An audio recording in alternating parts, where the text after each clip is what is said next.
So today on Repair This Old Car, we're redoing this power control valve that Mustangs and Cougars have.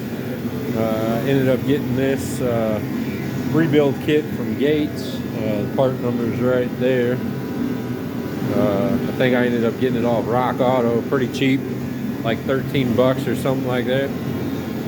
Basically, this is what we got after I got it disassembled.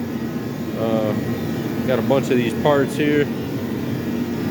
It's got a couple spool valves, very similar to any hydraulic valve if you've ever taken any hydraulic valves apart. I laid it out like this, very similar like you would on a transmission to a car.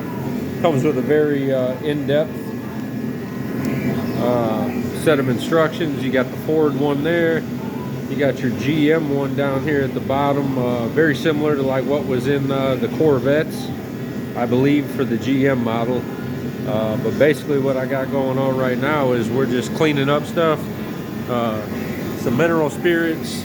I've had this for a while. It's very low odor.